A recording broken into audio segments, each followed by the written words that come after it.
बिस्मिल्लाहिर्रहमानिर्रहीम। अल्हम्दुलिल्लाहि वकफ़ा वसलामुन अला इबादिहिल्लज़ीना इस्तफ़ा अम्मा बाद। मुहतरम नाज़रीन, अस्सलामु अलैकुम व रहमतुल्लाहि व बरकातुहू। सिलसिला 40 अहादीस सहीहुल बुखारी की 8वीं मजलिस में आप सबका तहे दिल से इस्तक़बाल। आज के हदीस हद्दसना मुहम्मद इब्न यूसुफ़ क़ाल अख़बरना सुफ़यान अनिल अअमशी अन अबी वाइल अन इब्न मसऊद क़ाल कान नबिय्यु सल्लल्लाहु अलैहि वसल्लम यतख़व्वलुना बिल मौइज़ा फ़िल अय्यामि कराहत अस्सआमति अलैना। हज़रत अब्दुल्लाह बिन मसऊद रज़ियल्लाहु ताला अन्हु से रिवायत है कि रसूलुल्लाह सल्लल्लाहु अलैहि वसल्लम हमको गाहे गाहे यानी थोड़ा बीच में गैप करके दीन की बातें बताते थे, इस डर से कि हम उकता न जाएं। हुज़ूर करीम अलैहिस्सलातु वस्सलाम की हर बात अल्लाह की तरफ से होती है। हुज़ूर करीम अलैहिस्सलातु वस्सलाम के हर किए हुए अमल में, हर बताई हुई बात में और हर जारी किए हुए तरीक़े में पूरी कायनात की भलाई है। इंसान समझ नहीं पाता।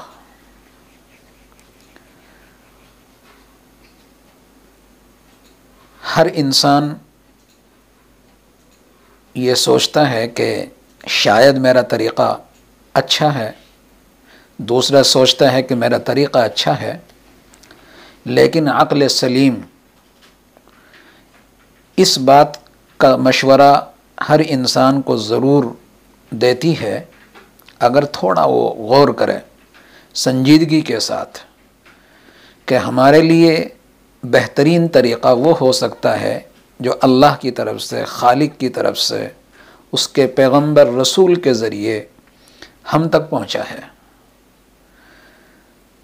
हुज़ूर करीम अलैहिस्सलातु वस्सलाम की ज़िंदगी में हमारे लिए नमूना है और बेहतरीन नमूना है। आप बात कैसे करते थे, आप घर में कैसे रहते थे, बाहर साथियों में कैसे रहते थे, आपका बैठना उठना कैसा था, आप किस चीज़ की दावत देते थे और किस तरीक़े से देते थे, और अपने साथियों को, अपने उम्मतियों को कैसे अल्लाह की तरफ बुलाते थे, इन सब में हमारे लिए बेहतरीन नमूना मौजूद है अगर हम संजीदगी के साथ कुरान करीम और आपकी ज़िंदगी का मुताला करें। आज की हदीस में हज़रत अब्दुल्लाह इब्न मसऊद रज़ियल्लाहु ताला अन्हुमा ने जो ये बात फरमाई कि आप जब हमको दीन की बात बताते, अल्लाह की बात बताते, तो इसमें भी हमारे हालात का ख़याल करते थे, हमारे जज्बात का ख़याल करते थे। ये नहीं होता था कि हम सुनना न चाहें या हमारी तबीयतों में नशात न हो तो आप फिर भी ज़बरदस्ती सुनाते थे। इस हदीस में ये बात सराहत के साथ है कि आप दिल के साथ और अल्लाह की बात तड़प के साथ भी बताते थे, तो उसमें भी हमारे हाल का ख़याल करते थे, यानी कि हम आपकी बातों को इस तरह सुने कि आपको लगे कि दिल से सुन रहे हैं। उस वक्त आप हमको दीन की बात और अल्लाह की बात बताते थे। हमारी उकताहट का वक्त हो, सुस्ती का वक्त हो, या कोई ऐसा वक्त हो जिसमें हम सुनने के लिए या उस वक्त हम नशात की हालत में न हों, तो आप नहीं बताते थे। आज के वाइज़ीन और खुतबा के लिए इसमें सबक है। जो इस बात में अपना कमाल समझते हैं और इसका इजहार करते हैं कि आज फ़लाँ ने 3 घंटे की तकरीर की या फ़लाँ ने 4 घंटे तक ज़बरदस्त बयान किया या फ़लाँ ने आज तो कमाल कर दिए, 1.5 घंटे तक लोगों को वाह वाह करने पर मजबूर कर दिया। ज़रा संजीदगी के साथ ये बताएं कि जो 3 घंटे की 4 घंटे के जो बयान होते हैं, कितने बंदे ऐसे हैं, कितने भाई ऐसे हैं, सामीईन ऐसे हैं जो सबक लेकर जाते हैं या सुन कर के उस पर अमल करते हैं। संजीदगी के साथ गौर करने की ज़रूरत है। हुज़ूर करीम अलैहिस्सलातु वस्सलाम का तरीक़ा खुतबा वाइज़ीन को अपनाना पड़ेगा। इसके लिए बेहतरीन वक्त का इंतखाब भी हो और बात भी मौके के हिसाब से हो।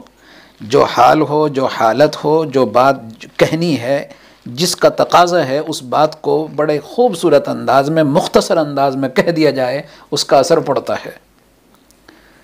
इसका बेहतरीन वक्त, जैसा कि नमाज़ों में आम तौर से माहौल ये है कि नमाज के बाद बयानात होते हैं मस्जिदों में और आधे नमाजी चले जाते हैं, आधे रह जाते हैं और फिर उसमें एक लंबा बयान होता है। दूसरी दफ़ा फिर जब बयान होता है तो उसमें से भी आधे चले जाते हैं। तो ये उकताहट होती है, तो इससे वो महरूम हो जाते हैं।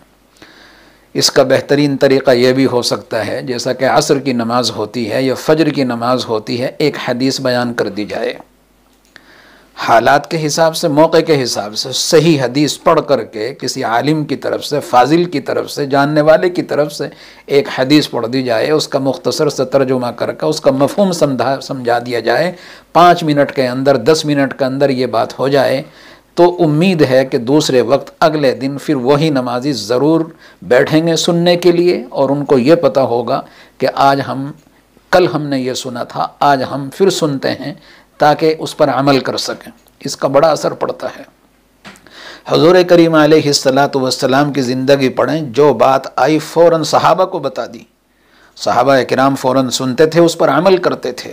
आप चलते हुए बात कह दिया करते थे, सहाबा की मजलिस हुई, आप बैठे, बात कही और फिर आप तशरीफ़ ले गए। आपने बाकायदा ये माहौल नहीं बनाया कि बात कहनी है तो 1 या 2 घंटे कहनी है, नहीं कहनी है तो नहीं कहनी है। आप तो रास्ते चलते बता दिया करते थे। सहाबा किराम बैठे हैं, एक हदीस में आता है हुज़ूर करीम अलैहिस्सलातु वस्सलाम हुजरे से बाहर तशरीफ़ लाए, देखा कि हल्के लगे हुए हैं सहाबा किराम रिज़वानुल्लाहि ताला अलैहिम अजमाइन के मस्जिद नबवी में। एक हल्के पर नज़र पड़ी, दूसरे पर पड़ी, तीसरे पर पड़ी, चौथे पर पड़ी, हर हल्के के पास आप होते हुए आखिर वाले हल्के में जाकर बैठ गए और कहा कि इन्नमा बुइस्तु मुअल्लिमा, कि वो हल्का सीख रहा था कुरान और सिखा रहा था। सिर्फ आपने ये फरमाया इन्नमा बुइस्तु मुअल्लिमा, कि अल्लाह ने मुझे मुअल्लिम बनाकर भेजा है। इस जुमले से जो असर पड़ा सहाबा किराम पर, उनके सीखने के जज्बात और उनके अंदर पैदा हो गए, शौक़ पैदा हो गया। कितना खूबसूरत तरीक़ा है, बेहतरीन तरीक़ा है ये कि मौके के हिसाब से एक ही जुमला वो असर करता है जो कई घंटों के बयान असर नहीं करता। और फिर इसके साथ इखलास हो, दर्द दिल हो, तड़प हो, जज्बा हो, शौक़ हो, लगन हो, तो उसका असर पड़ता है। अल्लाह पाक इस हदीस पाक पर हम सब को अमल की तौफ़ीक़ अता फ़रमाए।